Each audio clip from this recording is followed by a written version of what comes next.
Se acaba de terminar el partido, fue victoria para la selección de Inglaterra 2-0 sobre Panamá. Un gol de José Fajardo que terminaba en posición ilícita por una rodilla, señores, es lo que tenía como adelantado al jugador panameño. Gol que no cuenta ni vale, Meli, en el marcador. Se acaba esta historia para la selección de Panamá. No logra sumar puntos, pero tampoco logra darle la alegría, ¿no?, a todos esos panameños que se dieron cita allá en New Jersey, a todos los que vimos el partido desde casa. No pudimos gritar un gol panameño en esta Copa del Mundo.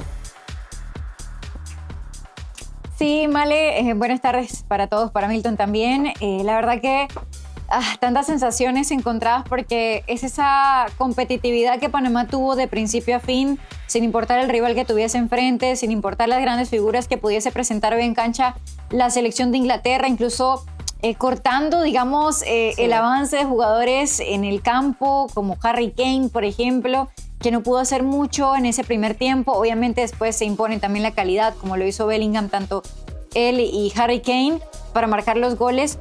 Pero Panamá compitió de tú a tú, terminó el partido incluso atacando ese gol que el estadio y todos celebramos, pero que quedó un gol ahogado porque termina no siendo convalidado por fuera de juego José Fajardo.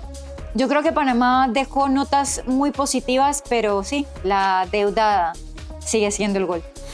Vamos a ver los datos de este partido, Milton, antes de escucharte. ¿Cuáles fueron los números y las estadísticas que nos dejó este encuentro? Un encuentro donde Panamá, por lo menos los primeros 45 minutos, se cerró muy bien atrás, pudo tener ese bloque bien compacto, negándole cualquier tipo de espacio a cualquier jugador de la selección de Inglaterra. Así estuvo, ¿no? 2-0 el marcador para la selección inglesa. 9 remates para Panamá versus 18 remates de la selección de Inglaterra. De esos 9 de Panamá fueron 2 al arco y 9 al arco para la selección inglesa. 3 tiros de esquina versus 7, con una posesión, por supuesto, tirada al lado de la selección europea, con un 68% versus 32%.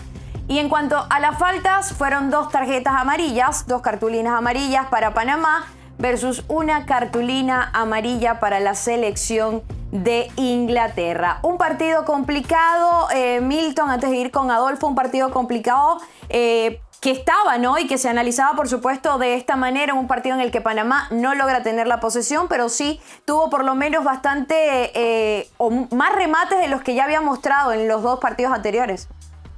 ¿Cómo estás, Male? Un gusto saludarte a ti, igual a mis compañeros. La verdad es que hoy vimos a una Panamá que probó. Desde el minuto 1, Tomás Rodríguez remató por primera vez al arco. Imagínate, al minuto 1 hizo más de lo que se había hecho a la ofensiva, o un intento más de lo que se había hecho en la ofensiva, por lo menos durante más de lo que se había intentado hacer contra la selección de Ghana, que fue la gran asignatura, patear al arco. Y me parece a mí que hoy que pateó al arco, imagínate, contabilizamos 2 llegadas al arco y 9 remates. 11 veces Panamá terminó la jugada hoy. Creo que es positivo. Lástima el tema del gol, pero el fútbol se gana así, con goles. Lástima, la verdad. Sí. El fútbol no es de merecer, Adolfo. Yo creo que de todos los que estamos aquí, el que más claro lo tiene eres tú, por supuesto. El fútbol no es de merecimiento, más allá del buen papel que hizo la selección de Panamá. Fue Inglaterra quien terminó encontrando el arco, quien terminó derribando de cierta manera a Orlando Al Cuti Mosquera, justamente por lo que mencionaba Meli, ¿no? Se impuso un Jude Bellingham por arriba, mala marca, quiero decirte, hasta cierto punto, de Jorge Gutiérrez y de hecho de Andrade, que la deja pasar, y luego también ese remate o ese cabezazo que se encuentra Harry Kane.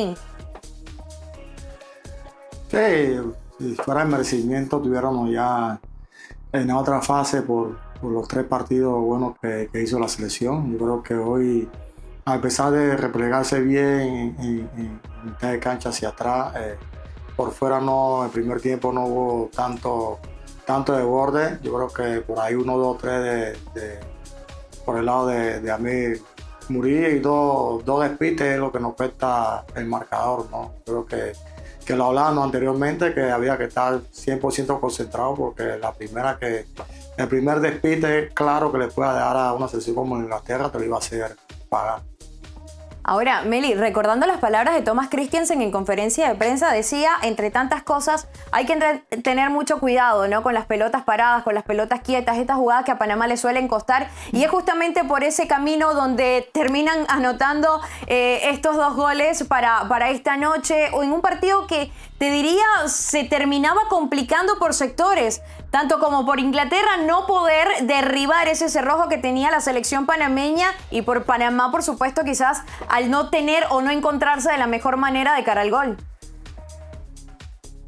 Sí, se veía de hecho muy molesto Thomas Tuchel en el banquillo en esa primera parte. Pensé que iba a hacer algunos cambios, realmente aguantó creo que el equipo un poco más en campo, confiando también en eso. Y creo que el balón parado Male ha sido también una herramienta que ha podido utilizar para su beneficio la selección inglesa, y en esta ocasión lo termina por lo menos abriendo el marcador, ¿no? De esa manera, con ese gol de Bellingham. No sé, ahí Adolfo también... en tema de esa marca de Guti, porque Guti está haciéndole la fuerza, haciéndole la resistencia a Bellingham, pero es con la pierna prácticamente. O sea, Bellingham ni siquiera necesita desmarcarse ni desprenderse de Guti para simplemente estirar la pierna y ganar el balón. Ahí en conceptos de defensa, Adolfo, no sé cómo lo viste, pero o sea, siento que quizás ahí también la diferencia de físico, de estatura, le termina pasando factura a Guti. Que Andrade pudo haber hecho un poquito más, Meli. Porque el balón ya venía bajando, Andrade queda casi que parado completamente, Adolfo. Sí, ahí Gutiérrez también, como explicaba nuestra compañera Melissa, al final está en una posición de Bellingham le lleva ventaja en el balón parado, no está casi detrás de él. Yo creo que por ahí es que le gana el pulso, y lo de Andrade al final se confió, no vio que Harry le hiciera, o no esperó que Harry le hiciera ese movimiento para anticipar. Totalmente. Ahora, si nos ponemos también quizás, Milton, es complicado, ¿no? En este momento, por toda la situación o por cómo ha mostrado nivel Panamá en esta Copa del Mundo, pero hay una realidad, y es que Panamá no termina de encontrar la puerta, no anota goles respecto a lo que ya hizo, ¿no? En Rusia 2018, si quieres marcadores más abultados, enfrentándose a Bélgica, enfrentándose a esta misma selección de Inglaterra, enfrentándose incluso a Túnez, deja deudas esta selección panameña. Sí, la verdad es que sí, porque si yo les pregunto a ustedes por funcionamiento, me van a decir que la Panamá de este Mundial del 2026, y yo coincidiré con ustedes, quizá tuvo mejor funcionamiento que la que vimos en 2018. Sin embargo, los números, por ejemplo, en 2018 se reciben 11 goles y ahora se reciben 4. Pero en 2018 anotan 2, un autogol, que sigo pensando que era del Puma Rodríguez, aunque lo dan por autogol. Y ahora no se consigue una anotación. A mí me parece que al final de cuentas, esta selección de Panamá juega bien, hace buenos partidos, pero no concreta. Y eso creo que es, y no quiero ser reiterativo en el comentario, pero esa es la gran asignatura pendiente, y como decís tú, queda de ver, sí, a nivel ofensivo, por supuesto, y no debe ser tal vez solo la responsabilidad de los delanteros, porque los delanteros necesitan que los abastezcan, pero hubo varios jugadores que arrancaron y llegaron de atrás con el arco de frente y que tampoco se animaron a patear ni contra Ghana ni contra Croacia. Hoy se animaron más, y hoy hubo 11 jugadas que se terminaron y 2 fueron al arco, y una muy buena tajada, por ejemplo, del arquero a una del Puma Rodríguez. Entonces eso era lo que se necesitaba. Y justamente en esa misma línea, los 2 goles Male de Panamá, Meli, ¿sí? Los 2 goles de Panamá en Rusia 2018 fueron de balón parado, precisamente. Tanto el gol de Felipe Baloy como el tanto que termina siendo en propia cuenta de Túnez, que para mí, insisto, debería haberle contado a Pumita Rodríguez, porque era un remate que iba al arco, pero al final el desvío termina dando autogol. Y Panamá no pudo aprovechar las acciones a balón parado en ataque en este mundial, en ninguno de los 3 partidos. Los pocos corners que tuvo, los tiros libres, tampoco los pudo aprovechar de la mejor manera. Hoy siento que se atrevieron un poco más a rematar al arco, pero igual vi ansiedad nuevamente, por lo menos Ismael Díaz, que entró y tuvo un par ahí que no logró tampoco conectarlo de la mejor manera, como en otros momentos sí vemos que lo hace, tanto el cabezazo como el remate que salió muy por encima del travesaño. Y creo que por ahí eso le termina faltando a Panamá. En eliminatoria, en otros partidos, ya habíamos visto esto. O sea, no es que esto es de ahora, solo que ante otros rivales te permitían más oportunidades, y por eso no importaba si no eras tan contundente, porque terminabas consiguiéndolo al final marcar en algún otro momento. El tema es que contra este tipo de rivales, pues te permite muchísimo menos llegar al arco rival, y por eso tienes que ser mucho más efectivo.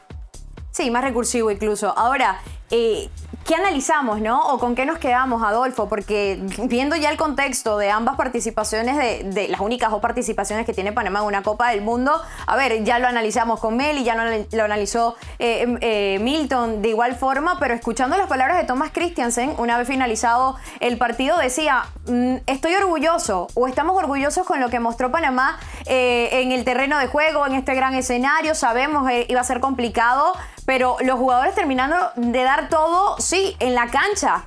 Pero también existía el discurso de queremos hacer historia, queremos sumar el primer punto. ¿No termina pasando eso ante una Panamá que todos sabemos que juega muchísimo mejor respecto a lo que ha sucedido anteriormente?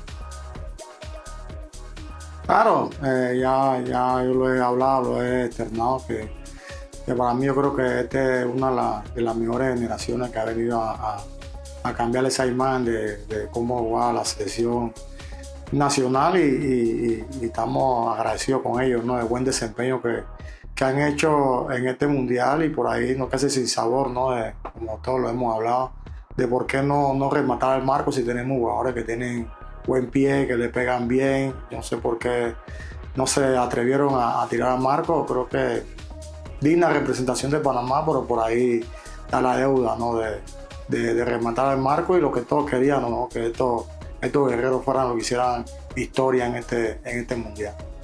Y tenemos que tener algo muy en claro. A ver, sí, faltan 4 años para la próxima Copa del Mundo, pero con todo lo que nos ha mostrado esta edición del Mundial nos deja solamente en el papel o en la mesa de que todas las selecciones se están preparando de mejor manera. Es decir, el haber clasificado a esta Copa con 48 selecciones nada asegura que Panamá vuelva a clasificar a la próxima Copa. El trabajo tiene que ser arduo y, por supuesto, en este mismo punto, en el punto en el que siempre hablamos o del que siempre analizamos, que es la efectividad de Panamá. Ahora, Milton, estaba viendo el partido contigo, disfrutando de este partido contigo y con el resto de chicos de ESPN, y hablábamos justamente de los cambios que hacía por lo menos Thomas Christiansen, ¿no? En ese medio tiempo, cuando termina de sacar a Tomás Rodríguez, que para mí hasta ese momento había hecho un excelente partido, ingresa Fajardo, pierde un poco quizás de dinamismo, de llegada, de pelea dentro del terreno de juego.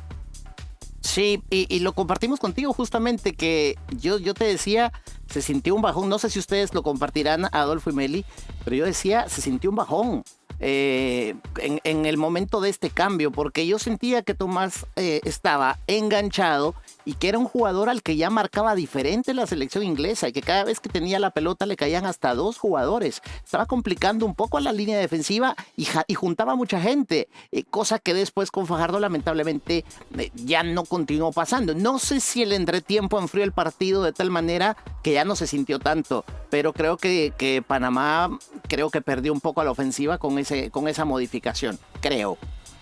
Sí, es el sentir, ¿no? Es lo que nos decía. Meli, es inevitable no pensar en lo que va o en lo que sigue, ¿no? Para esta selección panameña, más allá de esa gira que tiene en octubre, antes quizás las fechas de Nation League. Es inevitable no pensar, no quizás tener esa curiosidad o esa incertidumbre, si quieres, de qué es lo que va a suceder con esta selección de Panamá, porque hay una realidad. El contrato de Thomas Christiansen es hasta hoy.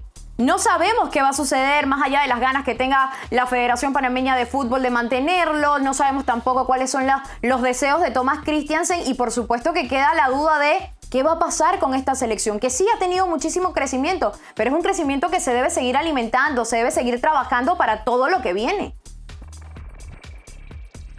Y que para mí, si no sigue Thomas Christiansen, debe seguir la misma línea, el mismo estilo de juego en el entrenador que sea que vaya a venir. Y te digo esto, Male, porque yo creo que Thomas ha hecho un excelente trabajo. Sí. Se hablaba del interés, de que hay que desde la federación para que él continúe y del interés del mismo entrenador de continuar. Pero obviamente si no hay un acuerdo económico entre lo que la federación pueda pagarle al técnico y lo que él está también en su derecho de pedir por el avance, por el crecimiento, por lo que quieras, pero que si la federación no tiene para pagarle lo que él desea, seguramente tendrán muchas más oportunidades. Obviamente a mí me preocupa es qué perfil de entrenador viene. Sé que la federación estaba igual tratando de tener, ¿sabes? Como algunas cosas pensadas, por lo menos perfiles vistos seguramente, para ir en la misma línea de lo que es Thomas Christiansen, mantener el mismo estilo de juego.